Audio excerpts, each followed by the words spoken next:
دلی کی بدنیتی ہے کلبھوشن کے معاملے میں کہ وہ چاہتے ہی نہیں کونسلر رسائی.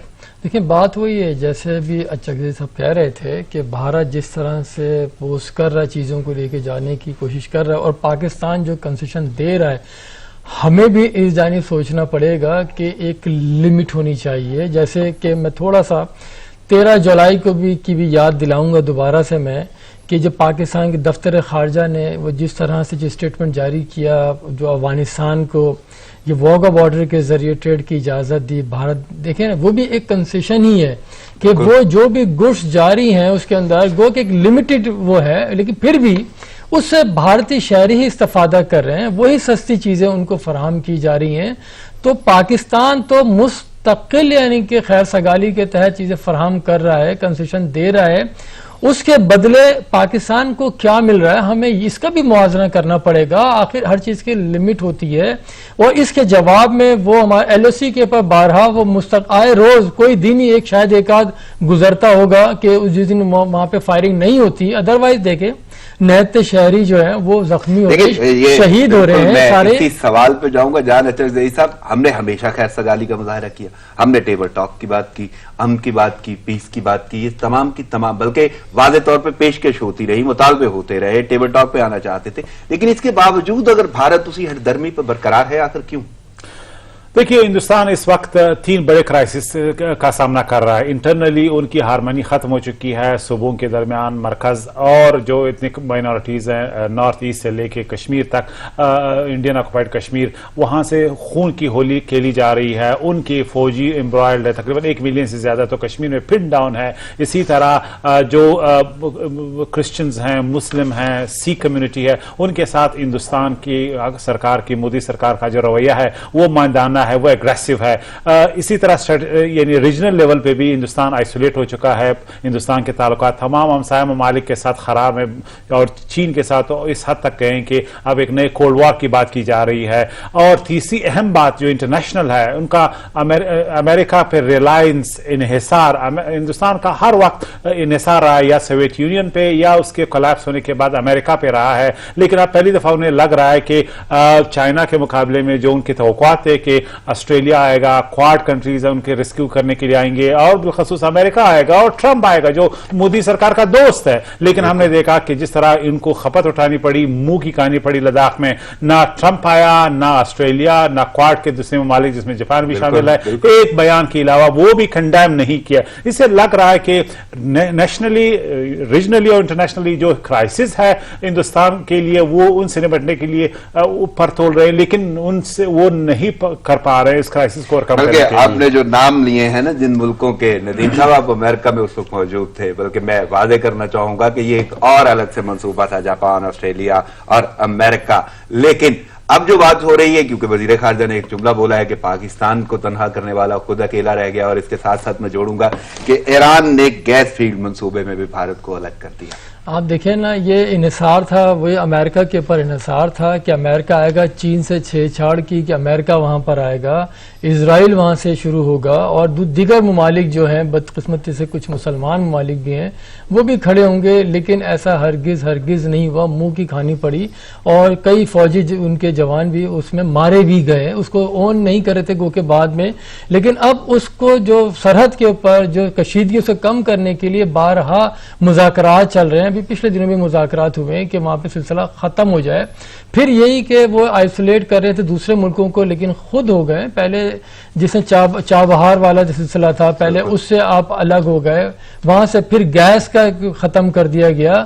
تو اب یہ جو صورتحال بنتی جا رہی ہے وہ آئسولیٹ ہو رہا اور اس کے خلاف اپنے ملک کے اندر وہاں پہ تحریکیں شروع ہو گئی ہیں. اچھا پھر اس کے خلاف جو وہاں پہ جو متنازع شہریت کا قانون جو انہوں نے نافذ کیا وہاں پہ برطانیہ میں اس کے خلاف آواز اٹھ گئی. امریکہ سے اسٹیٹمنٹ جاری ہو گیا تو وہ بہرحال وہ تو ایک اسٹیٹمنٹ کی حد تک ہی ہے. لیکن اگر ہم دیکھیں اس طرح سے جو بھارت جو آئسولیٹ ہو رہا ہے جو گیس فیلڈ سے نکالا گیا ایران نے لیکن اب اس میں دیکھیں اب آ رہے ہیں لوگ. اب ہم دیکھیں گے اگلے آنے والے دنوں میں امریکہ اسرائیل سعودی عرب یہ مل کے اب اس کو فیسلٹیٹ کرنے کی ایک منصوبہ بندی بنا رہے ہیں آگے جا کے. ایک تشویش کا باعث ہوگا جس طرح کا یہ ہے. لیکن ہو سکتا ہے کہ جس طرح کے چائنا کے ساتھ جو جنگ چھیڑی گئی تھی انڈیا نے, اس میں بھی ساتھ نہیں دیا. پھر یہ چابہار کا, اسی لیے جو ریلوے لائن جو تھی جو 600 کلومیٹر غالباً تھی, وہ اس کو نہیں بنائی گئی. 4 سال ڈیلے کیوں کیا گیا کہ امریکہ نے کہا تھا کہ وہ اس کو فیسلٹیٹ کریں گے اس کے اگینسٹ, لیکن وہاں بھی کچھ نہیں کیا. اور اب گیس فیلڈ سے بھی ہاتھ دھونے پڑے. تو یہ جو ان کی جو ہندوتوا سرکار ہو رہا ہے, یہ ایران فیلڈ منصوبے سے جو الگ کیا گیا ہے, تو رخ چائنا کی جانب کیا گیا ہے ایران کا. ایران اب چائنا سے یہ سارے معاملات ڈیل کرے گا. تو کیسے دیکھ رہے ہیں؟ دیکھیے, اس پورے خطے میں ساؤتھ ایشیا میں بھی ویسٹ ایشیا میں بھی ایک نیا geo political order, geo economic order بننے جا رہا ہے. جس طرح ہم دیکھ رہے تھے کہ ایران کے ہندوستان کے ساتھ خاص تعلقات تھے, لیکن پوسٹ سینکشنز ویسٹ ایشیا میں وہ تعلقات نہیں رہے. امریکہ کے سینکشنز کی وجہ سے ہندوستان کو وڈرا ہونا پڑا, اپنا جو آئل امپورٹ ہے وہ کم کرنا پڑا. بالخصوص چابہار یقیناً ہمارا ایک رائیول پورٹ تھا. بہت سے لوگ مجھ سے اتفاق نہیں کرتے, لیکن گوادر کے مقابلے میں انڈیا اس کو یوز کرنا چاہتا تھا کہ سینٹرل ایشیا ان کو ایکسس ملے, اور اسی طرح جو ان کا خواب ہے ایسٹ ویسٹ کوریڈور بنانے کا, اس تک وہ رسائی جو کہیں دہائیوں سے وہ نہیں کر پا رہے تھے, وہ چابہار کے ذریعے ممکن ہو سکے. لیکن پوسٹ سینکشن ورلڈ میں ایران نے فیصلہ کیا کہ وہ چائنا کے ساتھ جا رہا ہے, اور اب لگ یوں رہا ہے کہ چابہار BRI کا ایک پورٹ ہوگا, کیونکہ جو انویسٹمنٹ $600 بلین چائنا کرنے جا رہا ہے. اب لگ رہا ہے کہ سی پیک کا ویسٹ وارڈ ایکسپینشن جو ٹوین سٹی کا کانسیپٹ ہے گوادر اور چابہار کا, وہ واقعی اب میٹریلائز ہوگا, اور ہمیں بھی راستہ ملے گا کہ جو ایکسپینشن ہم ویسٹ ورڈ افغانستان کے ذریعے کے راستے اور ایران کے راستے کرنا چاہتے ہیں, وہ لیکن میرا سوال دونوں شخصیات سے یہی ہے کہ بہت ساری باتیں ہیں. بھارت کے بڑے دعوے تھے جو کسی نہ کسی حد تک کھوکھلے نظر آ رہے ہیں. وہاں کی جو صورتحال ہے اندر کی بھارت کی, وہ ایک الگ معاملات ہیں. جو فیصلے مودی سرکار کر رہی ہے وہ الگ معاملات ہیں. لیکن دنیا ان کو جس طرح دیکھ رہی ہے وہ ایک الگ ہی سیناریو بن رہا ہے. اور جن ممالک کا آپ نام لے رہے ہیں اور جس طرح اس کو الگ کیا جا رہا ہے, نیپال, ایران, افغانستان, باقی چائنا, یہ قریبی ہمسایہ ممالک جو ہیں, ہمسایوں کی جتنے بھی معاملات ہوتے ہیں یا حقوق ہوتے ہیں ان کی تو پامالی کی گئی, اور باقی انسانی حقوق کی جو پامالی کرتا ہے بھارت. ان تمام چیزوں کو مد نظر رکھتے ہوئے بھارت کے گٹھ جوڑ آپ کو کہاں نظر آ رہے ہیں؟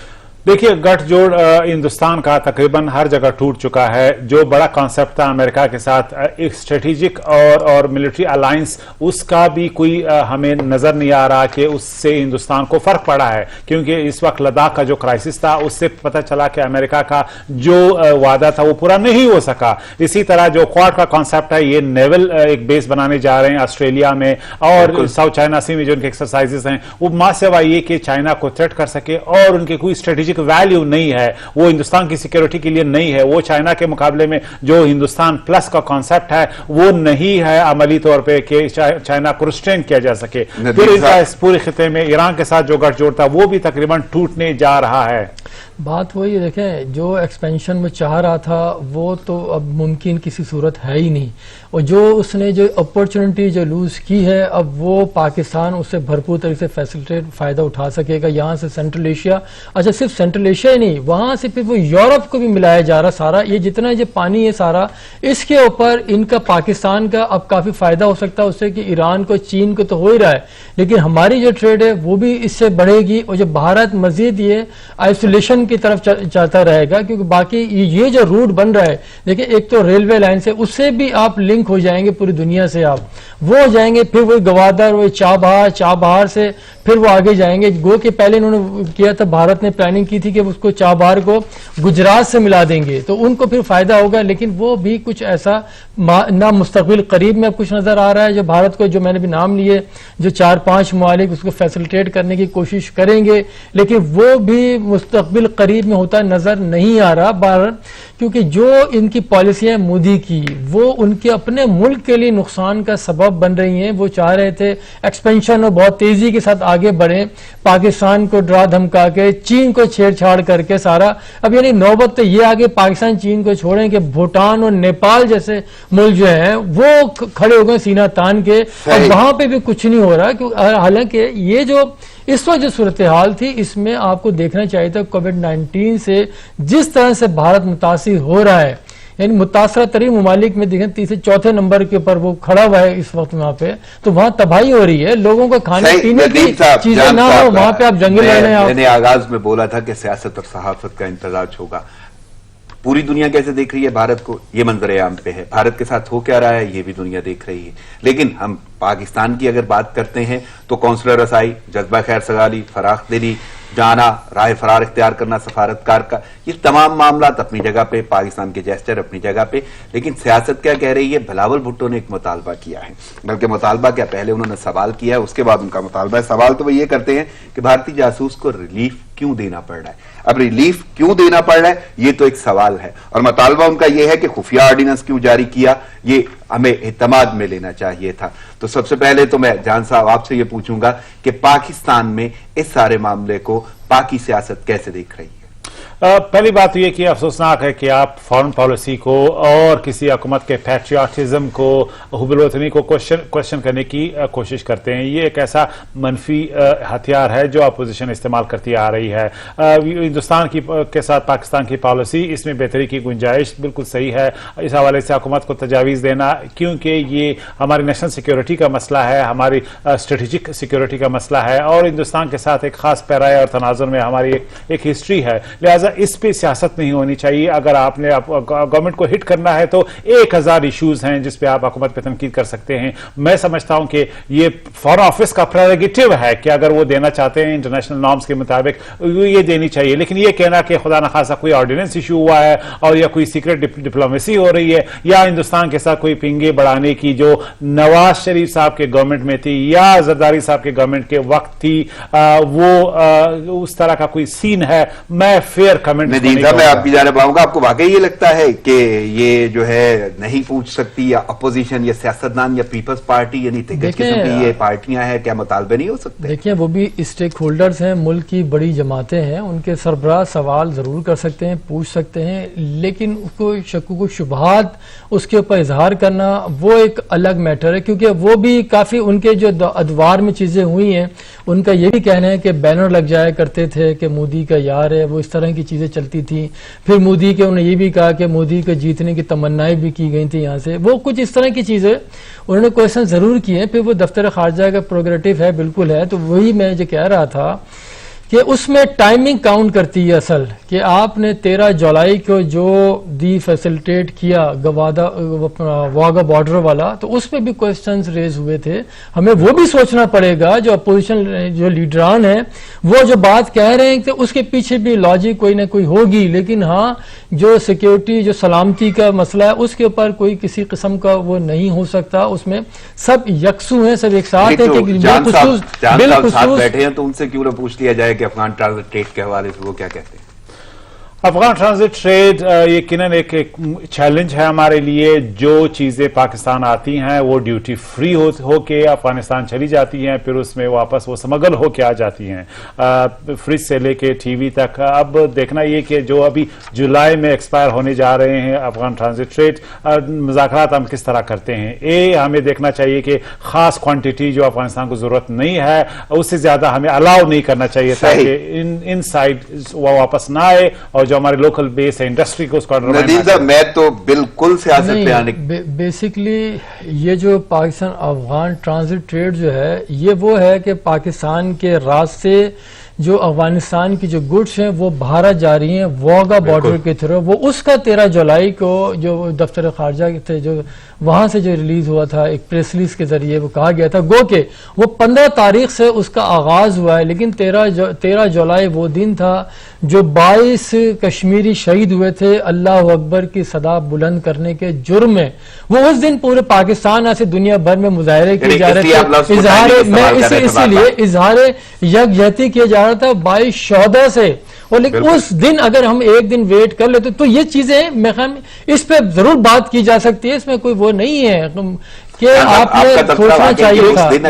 یہ بالکل میں سمجھتا ہوں کہ اس وقت غنی گورنمنٹ کو کنسیشن اتنا بڑا نہیں دینا چاہیے. غنی گورنمنٹ بیسیکلی انڈین پراکسی ہے. میں سمجھ سکتا ہوں بائی لیٹرل کمپلژنز ہمارے فارن پالیسی کے. میں سمجھ سکتا ہوں کہ افغانستان کو تمام سٹیک ہولڈرز کو ہم نے ساتھ رکھنا ہے. میں سمجھ سکتا ہوں کہ اشرف غنی ایک ریئلٹی ہے, ایک افغان گورنمنٹ ہے, لیکن اتنا بڑا کنسیشن واگا بارڈر کے ذریعے ٹریڈ ایکسس انڈین مارکیٹ کا, یہ ایک بڑے کنسیشنز کی صورت میں ہمیں افغانستان کو دینا چاہیے تھا.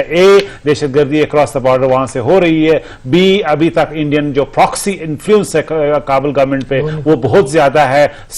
طالبان کا ریئیکشن ہمیں دیکھنا ہوگا کہ کیا وہ اسے خوش ہوں گے یا نہیں. موقف سے دیکھیں ابھی گزشتہ روز بھی وہاں سے 3 ہمارے شہری شہید ہوئے بارڈر کے اوپر, وہاں سے فائرنگ کی گئی. تو یہ ساری صورتحال ہے, دیکھنا پڑے گا اس سائڈ پہ سرحد کو اس پار. اگر کشمیر کا ذکر کریں تو 4 شہداء وہاں پہ بھی ہیں ایک دن کا. تو وہاں بھارت کی جارحیت, وہی میں نے کہا نا کہ ہر ایک آدھ دن چھوڑ کے سرحد کے اس پار بھی وہ ایل او سی کے پار بھی فائرنگ کر رہا ہے.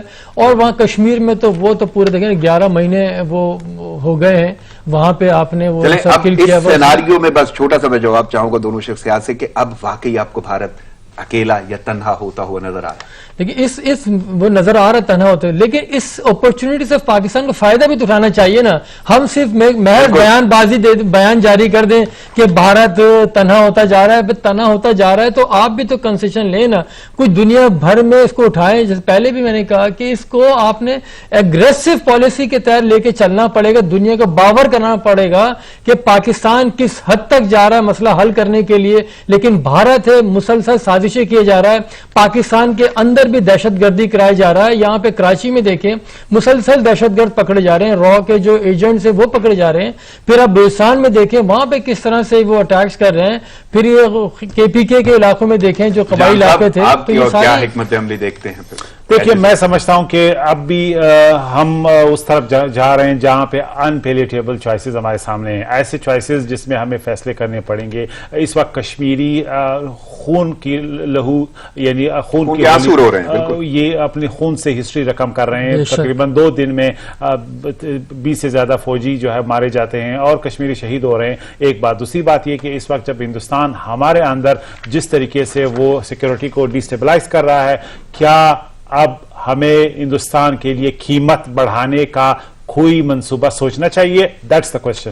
آپ دیکھیں نا ابھی دیکھیں نا ابھی 3 اور کشمیری شہید کر دیے. یہ تو 4 وہ شہید کیے, 3 ابھی پھر شہید کر دیے. کوئی ایسا لمحہ نہیں جا رہا کہ کشمیری بالکل کشمیری اپنا خون نہ دے رہے ہوں.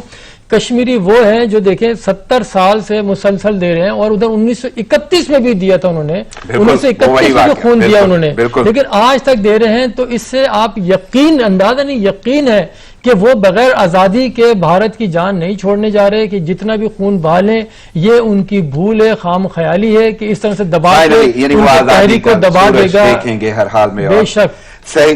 میں آگے بڑھتا ہوں, تھوڑی سی سیاست کی بات کرتے ہیں. بلاول کی ہم بات کر رہے تھے. بلاول نے ایک اور جملہ بولا ہے وزیر اعظم کے حوالے سے کہ وہ ٹویٹر کے وزیر اعظم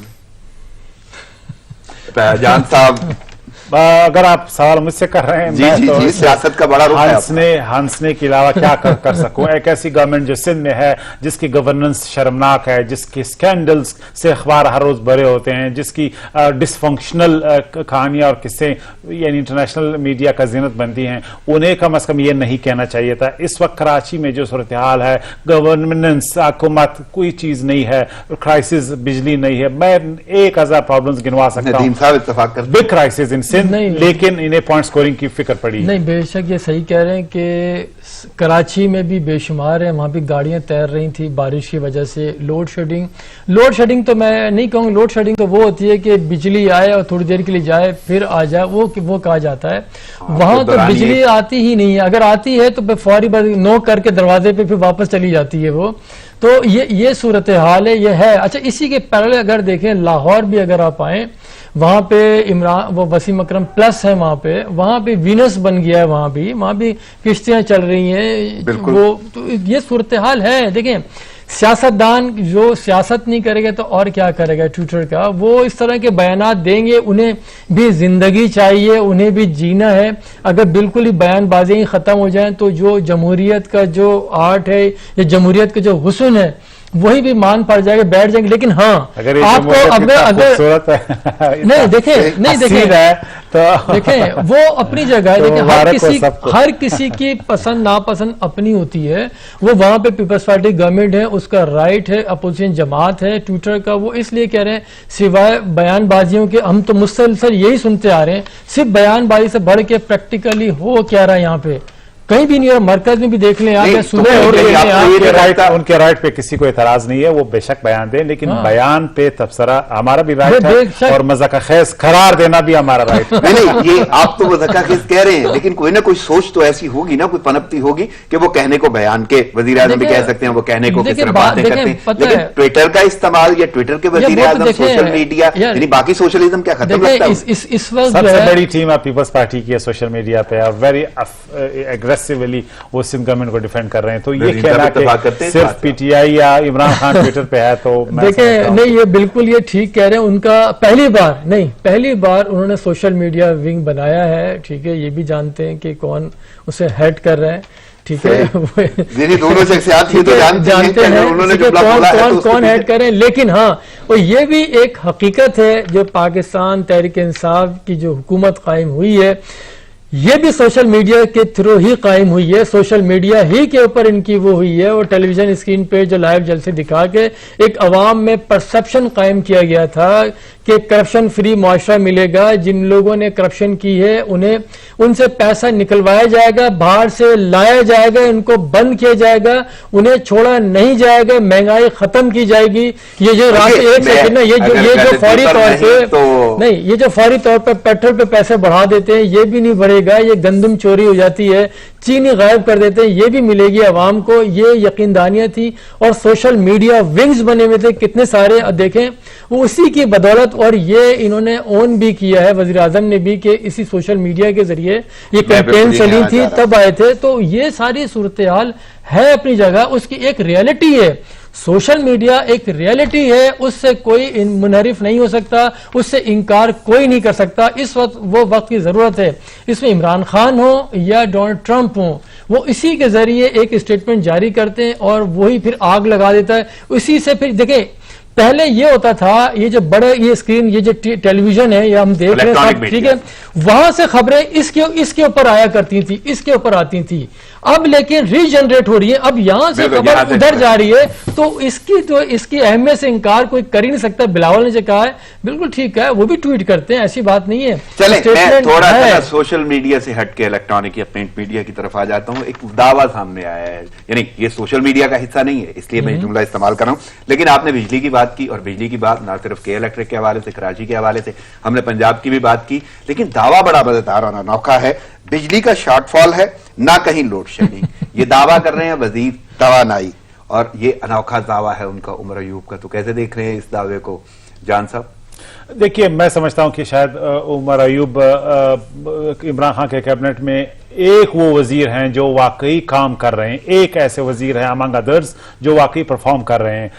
دوسری بات یہ کہ لوڈ شیڈنگ کا ایشو ہم سب کو معلوم ہے کہ اب سرپلس بجلی ہے, ٹرانسمیشن کا ایشو ہے. ٹرانسمیشن جو ہے وہ $1 بلین یعنی اس کی ایک قیمت ہے جو یقیناً حکومت نہیں دے سکتی, ان کے پاس اتنے وسائل نہیں ہے. وہ ایک اسٹرکچرل ایشو ہے جو ہم نے انہیرٹ کیا پچھلے 40 سال سے. بات سے اتفاق کرتا ہوں, آدھا حصہ میں حذف کر دیتا ہوں. شارٹ فال کا بہت سارے عام لوگوں کو شاید نہ سمجھ آتی ہو, لیکن لوڈ شیڈنگ نہیں ہے اس حصے کی ندیم صاحب عام آدمی کو تو سمجھ آتی ہے. اب دیکھیں میں چکزائی سے بولوں گا, میں ہنس تو سکتا ہوں نا کہ لوڈ شیڈنگ نہیں ہے اور شارٹ فال کہیں بھی نہیں ہے. دیکھیں بجلی کہاں ہے کراچی میں, ان کے اپنے MLAs MPs وہ احتجاج کر رہے ہیں, وہ علامتی طور پہ کہہ رہے ہیں کہ وہ اپنا استعفیٰ پیش کر دیں گے. یہ جو صورتحال ہے عمر ایوب کے خلاف انہوں نے بیان دیا, اور بات یہ بھی ٹھیک ہے اچکزئی صاحب کی, وہ انتہائی محنتی ہیں, محنت کا اندازہ اس بات سے لگائیں وہ مشرف دور میں بھی تھے, پھر اس کے بعد بھی وہ وزیر بنے, اور پھر یہاں پہ بھی آگے پارٹیاں بدل کے آگئے, اب وہ تحریک انصاف کی ترجمانی بھی کر رہے ہیں.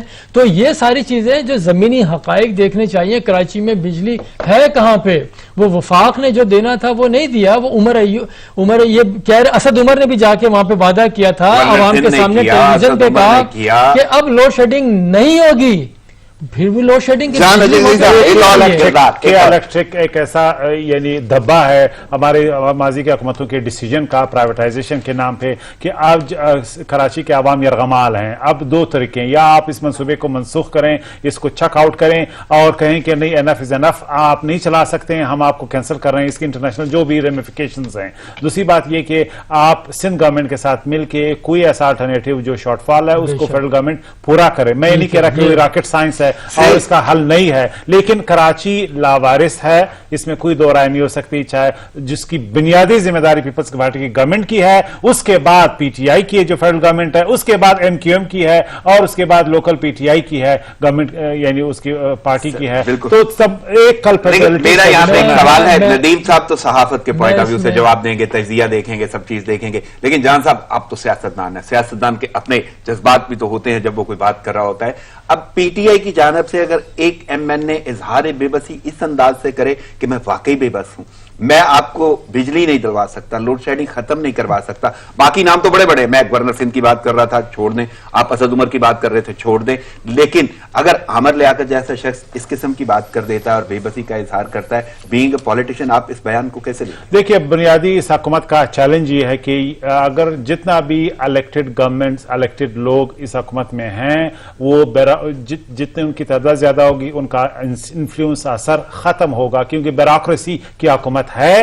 دوسری بات یہ جو نان الیکٹڈ ہیں وہ ٹیکنیکل لوگ ہیں, لیکن نہ ان کو کورٹ چھوڑ رہی ہے, نہ دوسرے میڈیا ان کے پیچھے پڑی ہوئی ہے. جو لوگ کچھ کر سکتے ہیں ان کو ہم چھوڑنے کے لیے تیار نہیں, کام کرنے کے لیے تیار نہیں, اور جو لوگ نہیں کر سکتے, میں یہ آپ کو دعوے سے کہہ رہا ہوں کہ جو الیکٹڈ سیاستدان ہیں وہ بیوروکریسی کو لگام نہیں دے سکتے. یہ الگ ڈیبیٹ ہے کہ بیوروکریسی ریفارمز کون کرے گا, کیوں نہیں ہو رہا پچھلے 70 سال میں اس پہ نہیں جانا چاہتا, لیکن یہ فیکٹ ہے کہ ministers can not control ministries. Nadeem صاحب کیا کہیں گے؟ دیکھیں نا, یہ تو یعنی کہ جو الیکٹڈ لوگ ہیں, جو لاکھوں ووٹ لے کے منتخب ہوئے عوام کے, ان کی عوام کی خواہشات کی تکمیل کے لیے, انہیں یعنی پریشانیوں سے نجات دلانے کے لیے, انہیں راحت فراہم کرنے کے لیے وہ لوگ آئے ہیں, اور وہ اہل نہیں ہے. یہ تو بڑی عجیب سی بات ہے. جو نہیں ہے, ڈائری کی بات نہیں کر رہا, ڈائری کی بات نہیں کر رہا, جو مافیاز ہیں, بیوروکریسی. یہاں پہ ڈی ایم جی گروپ جسے ہم پرانے زمانے میں کہتے تھے, آج بھی 10 لوگ پورے ڈیسیجنز کر رہے ہیں. نہیں دیکھیں, یہ وہ بات نہیں ہے کہ جو, لیکن میں جملہ دے دیتا ہوں ندیم صاحب, آپ نے کل بھی ایک بات کی تھی جواب دہی کی, کہ جواب دہ تو ہوتے ہیں نا, یہ کم سے کم یہ جواب دہ ہیں. نیکسٹ ٹائم ووٹرز انہیں ووٹ نہیں دیں گے. جو کتابی باتیں ہیں, ووٹرز کی کوئی رائے نہیں ہوتی سسٹم میں, وہ خریدے جاتے ہیں, وہ دے آر برائبڈ, ان کو اسکیم دی جاتی ہے. اگر آپ وزیر ہیں, اگر آپ ایم این اے, 30 کروڑ پہ خرچہ آتا ہے ایوریج, آپ کہہ رہے ہیں ان کی فری چوائس ہے, فری ول ہے, ان کی کوئی فری ول نہیں ہے. لہٰذا دھوکہ اپنے آپ کو نہ دیں, اس سسٹم میں عام آدمی کا کوئی سے نہیں ہے. اصل پتہ ہے کیا مسئلہ؟ دیکھیں, اصل مسئلہ یہی ہے کہ جو سیاستدان ہیں اس کو اتنا وہ کر دیا جائے بدنام کہ لوگ اسے متنفر ہو جائیں. پھر وہ جو باتیں ہو رہی ہیں ہمارے ملک کے اندر پچھلے یعنی کہ کئی سالوں سے کہ نیا سسٹم لایا جائے, لوگ کون ہوں گے؟ لوگ بھی تو یہی ہوں گے. پھر ایک سیکنڈ دیکھیں, نہیں میں وہی بول رہا ہوں, سیاستدان ہیں. دیکھیں نان الیکٹڈ کی بات بھی ہو رہی ہے نا, جو بغیر اپنی کانسٹیٹوئنسی کے جیتے وہ آئے, بریف کیس لے کے آئے اور وہ آ گئے, اس میں چلتی ٹرین میں سوار ہو گئے, اہم ذمہ داریاں بھی ان کو دے دی. یہی وجہ ہے کیبنٹ کے اندر بھی باتیں ہو رہی ہیں کہ جو الیکٹڈ ہیں ان کی وہ اس طرح سے ان کے ڈیسیجن میکنگ میں وہ ہے نہیں. جو نان الیکٹڈ ہیں وہ ڈیسیجن میکنگ میں ہے, ساری چیزیں وہ کریں. ان کا اسٹیک پہ کیا چیز ہے؟ جو سیاستدان ہے اس کا اسٹیک پر ہے. وہ ایک الگ بات ہے کہ ووٹرز کو وہ اہمیت نہیں دیتے اور ووٹرز اس طرح سے ان کا احتساب نہیں کرتے. یہ غلط طریقہ ہے, یہ ہونا چاہیے. دیکھیں ایک چیز نا, دیکھیں دنیا بھر میں کیا ہوتا ہے, سیاستدان جو ہیں وہ نیچے سے اوپر آتے ہیں. بدقسمتی سے ہاں اس بات کے یہ بحث کی جا سکتی ہے کہ ہمارے ہاں کیا ہوتا ہے, جو آتا ہے یا تو پیراشوٹ کے ذریعے آتا ہے, وہ چاہتا ہے کہ فوری ٹاپ نوچ پہ وہ پہنچ جائے. اچھا سیاستدان جو پارٹیوں سے ایک دوسری پارٹیوں میں سفر کرتے رہتے ہیں, دیکھیں جتنی 4 حکومتیں بنیں گی آپ دیکھیں اس کے اندر ہر وہی بندے دوبارہ نظر آ جائیں. کیا مطلب؟ ان سے قابل 22 کروڑ کے آبادی میں کوئی آدمی نہیں ہے پاکستان کے اندر جو باہر سے امپورٹ کرنا پڑتا ہے. ہمارے دیکھیں سیاستدان جو ہے وہ ڈائریکٹ فلائی کر کے آتا ہے.